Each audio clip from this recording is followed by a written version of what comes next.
I didn't realize I was being followed until the day he saved my life. And even then, I never saw him. That's how this story begins.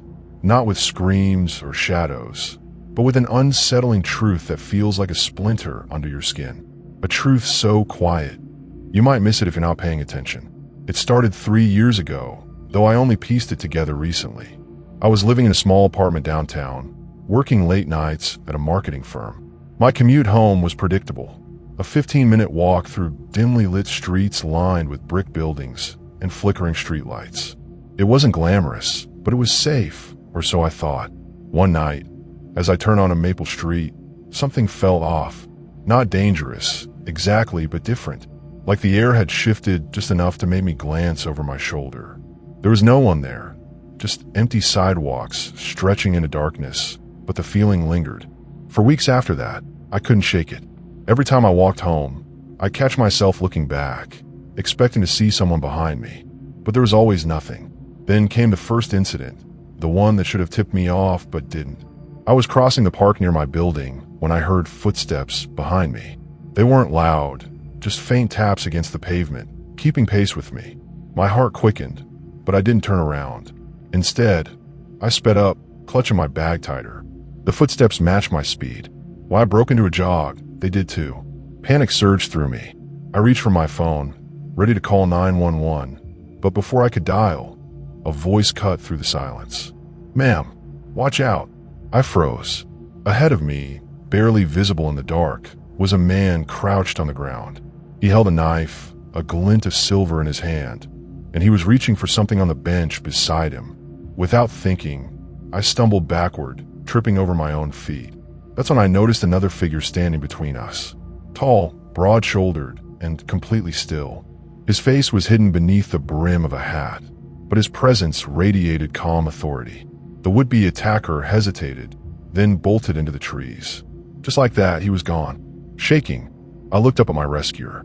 "Thank you," I stammered.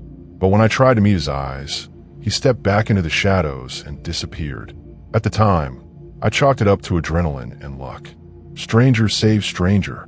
It happens, right? Except it kept happening. Over the next few months, odd things began to pile up. Once, while waiting for the bus, I dropped my wallet. Before I could bend down to pick it up, someone handed it back to me. When I turned to thank them, they were already walking away, their features blurred by distance. Another time, I nearly slipped on black ice outside my office. A strong hand steadied me, but when I spun around, no one was there. And yet, despite these moments, I never once caught a clear glimpse of whoever, or whatever, was helping me. It was as though they existed just outside the edges of perception, a ghostly guardian who refused to show their face. Have you ever felt like you're being watched? Not in a creepy way, but in a way that makes you feel protected? Like someone has your back, even when you don't know why. That's what it felt like. Comforting, yes, but also deeply unsettling. Because deep down, I knew something wasn't right. Then came the dreams. They started innocently enough. Fragmented images of a man walking beside me, his silhouette sharp against the glow of streetlights. At first, I dismissed them as stress-induced nonsense.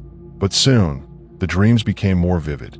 In them, the man spoke to me, not with words, but with feelings. Urgency, protection, warning. Each dream ended the same way, with him fading into the background, leaving me alone in the dark. One morning, I woke up drenched in sweat, heart pounding. Something about the dream had felt real. Too real. As I sat there, trying to shake off the unease, I noticed something strange on my bedside table. A single red thread, coiled neatly into a perfect circle. I stared at it, my pulse quickening. Where had it come from? I lived alone. No pets, no visitors. Yet here it was, sitting where it hadn't been the night before. That's when I decided to investigate. Using my phone, I scrolled through old photos, searching for anything unusual. Most were mundane snapshots of coffee cups and sunsets, but one picture made my blood run cold. It was taken months earlier, during a company picnic. In the background, partially obscured by a tree, stood a man wearing a wide-brimmed hat. His face was turned away, but his posture was unmistakable. Broad shoulders, calm demeanor, the same silhouette I'd seen in my dreams. My hands trembled as I zoomed in. Behind him, almost imperceptibly, was another figure. Smaller, closer, me. Except I hadn't been standing there that day. I remembered clearly. I'd been sitting on a blanket, laughing with coworkers. So who was the woman in the photo? Suddenly, the pieces clicked together in a way that made my stomach churn. All those times I've been helped, all those fleeting glimpses of salvation, they weren't random acts of kindness. Someone had been watching me, protecting me. But why? And more importantly, the discovery of that photo sent me spiraling. I couldn't focus on work, sleep, or even basic conversations without the image haunting me. That man in the hat, was he real? Or was he some figment of my imagination, bleeding into reality like ink spilled across paper? I decided to dig deeper. First stop, my coworkers. Surely someone else had noticed him at the picnic. But when I showed them the picture, their responses were unsettling. "Wait, who's that?" Sarah asked, squinting at the screen. She leaned closer, then shook her head. "Nope, never seen him." "You must have," I insisted, pointing to the figure. "He's right there." But no matter how many people I asked, the answer was always the same. Blank stares and shrugged shoulders. It was as if the man didn't exist. At least, not to anyone but me. That's when doubt crept in. Was I losing it? Had stress finally fractured my mind, conjuring ghosts where none existed? And yet, the red thread on my bedside table remained. Solid, real, impossible to ignore. Determined to find answers, I turned to technology. I installed a security camera outside my apartment, hoping to catch any late-night visitors or protectors. For days, nothing unusual appeared on the footage, just stray cats and delivery drivers. Then, one rainy evening, something changed. As I reviewed the recording, I spotted movement near the edge of the frame. A shadow slipped past the camera, too quick to make out clearly. Rewinding and pausing, I zoomed in as far as the grainy pixels would allow. There he was, the man in the hat, standing just outside the glow of the streetlight. His face was still obscured, but his presence was undeniable. What happened next chilled me to my core. As the man stepped forward, another figure emerged from the shadows behind him. Smaller, closer, me. Except, I hadn't left my apartment that night. I'd been inside, scrolling through old photos, obsessing over the mystery. So who was this second version of me? And why did she look so different? Her posture was wrong, hunched, almost feral. Her hair hung limply around her face, matted and unkempt. Even her clothes were strange, mismatched rags that seemed decades out of style. This wasn't me. It couldn't be. Yet there was no denying the resemblance. My breath hitched as I watched the two figures interact. The man reached out, placing a hand on her shoulder. She flinched, recoiling violently before sinking to her knees. He crouched beside her, speaking softly. Though I couldn't hear his words, his body language radiated compassion. Whatever he was saying, it calmed her. Slowly, she stood, allowing him to guide her away from the building. Then they vanished into the night.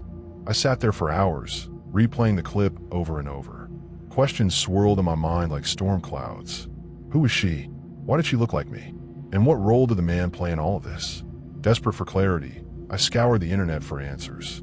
Urban legends, psychological phenomena, anything that might explain what I was experiencing. That's when I stumbled upon a forum post titled "The Silent Guardian." Has anyone else seen him? The thread was years old, buried deep within a subreddit dedicated to unexplained mysteries. Most comments dismissed it as nonsense, but a handful shared eerily similar stories. People described being followed by an unseen protector, a man in a hat who intervened during moments of danger. Some claimed he saved them from accidents or assaults. Others swore they saw him only in dreams. One user wrote, "He doesn't protect everyone, only those who need him most. But beware, if you start noticing him, it means your time is running out." A chill ran down my spine. Time running out? What did that mean? Before I could spiral further into paranoia, another comment caught my eye. "If you see him, check your reflection. Look closely. Is it really you?"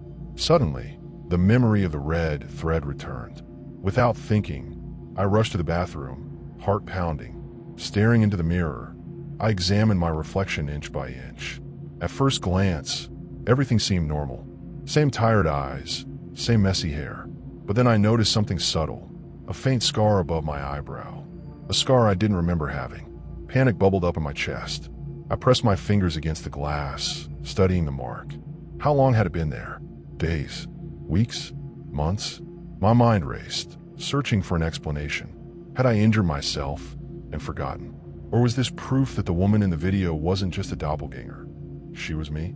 Before I could process the implications, my phone buzzed on the counter. It was a text from an unknown number. Don't trust the mirror.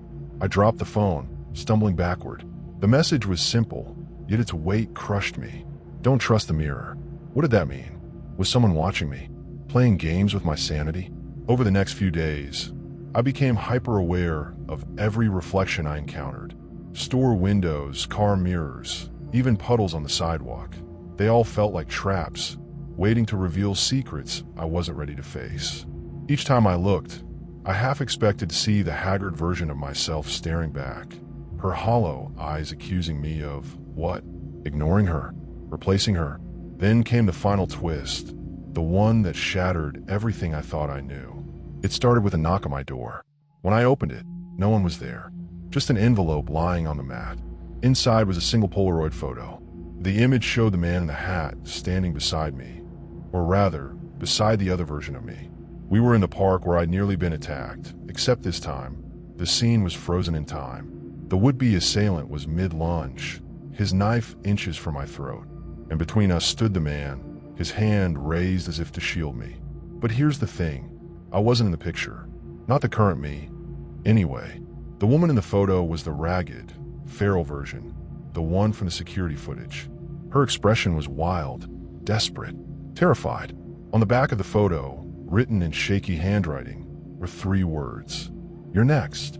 The Polaroid photo sat on my kitchen table, its edges trembling slightly in the draft from the open window. I couldn't tear my eyes away from it. Every detail seemed to pulse with meaning. The man's steady stance, the knife frozen midair, the other version of me cowering behind him, and those words scrawled on the back, "You're next." What do they mean? Was this a warning? A threat? Or something else entirely? I tried to rationalize it. Maybe someone was messing with me. A cruel prankster who'd pieced together fragments of my life and twisted them into this bizarre puzzle. But deep down, I knew better. This wasn't random. It wasn't coincidence. Whoever, or whatever, was orchestrating this had been watching me for years. Years. That night, I couldn't sleep. Every sound outside my apartment felt amplified. The scrape of shoes against pavement, the rustle of leaves, the distant hum of car engines. Each noise clawed at my nerves, pulling me closer to the edge of panic. Finally, around 2 a.m., I gave up and decided to take a walk. Anything to clear my head. As I stepped onto the sidewalk, the air was heavy with unease. The streetlights flickered erratically, casting jagged shadows that danced across the pavement. My footsteps echoed louder than usual, each step reverberating like a heartbeat. Behind me, faintly but unmistakably, I heard another set of footsteps. This time, I didn't ignore them. Turning sharply, I scanned the empty street. No one was there, just rows of parked cars and darkened storefronts. Yet the sensation of being followed lingered, pressing against my skin like static electricity. And then I saw him, standing beneath a lamppost 2 blocks away, his silhouette unmistakable. The man in the hat. He wasn't looking at me. Instead, his gaze was fixed on something behind me. Something, or someone, I couldn't see. My legs moved before my brain could catch up. I sprinted toward him, shouting, "Who are you? What do you want from me?" But as I drew closer, he began to fade, not suddenly, but gradually, dissolving into the light until only his outline remained. Then nothing. I stopped, chest heaving, tears streaming down my face. For the first time, I allowed myself to truly feel the weight of everything that had happened. The dreams, the red thread, the photos, the warnings. All of it pointed to one horrifying truth. I wasn't safe. Not here. Not anywhere. Because I wasn't just being followed. I was being replaced. It hit me then, standing alone on that deserted street. The woman in the Polaroid, the figure in the security footage, the scar above my eyebrow. They weren't separate entities. They were me. Versions of me from timelines I didn't understand. And now, Whatever force had been protecting those versions was turning its attention to me. But why? Why protect us only to warn us? Why save us if we were doomed anyway? The answers came not in words, but in flashes of memory, or perhaps visions, that overwhelmed me all at once. Fragments of lives I hadn't lived, choices I hadn't made. In one, I was running through a forest, pursued by unseen horrors. In another, I stood atop a crumbling skyscraper, staring into an abyss. And in yet another, I sat in a sterile white room, clutching the same red thread that had appeared on my bedside table. Each vision ended the same way, with the man in the hat stepping forward, shielding me from danger, but always at a cost, always leaving something or someone behind. When the vision subsided, I collapsed to my knees, gasping for air. Everything made sense now, or as much sense as it ever could. The man wasn't just a protector. He was a guide, tasked with leading lost souls through impossible trials. Souls like mine. And the message on the back of the photo wasn't a threat. It was a countdown. By dawn, I had packed a single bag and left my apartment. I didn't know where I was going or what awaited me when I arrived. All I knew was that staying put wasn't an option. Whatever fate loomed over me, I couldn't outrun it. But maybe, just maybe, I could meet it halfway. As I walked, I felt him again. That familiar presence, hovering just out of sight. Watching, waiting. For the first time, I didn't look back. The lingering question, if the man in the hat exists to guide lost souls, what happens when he can no longer protect them? Are we destined to become the haggard figures in the shadows, forgotten echoes of ourselves? Or is there a way to break free from the cycle? Leave your thoughts in the comments below. Would you trust the mirror?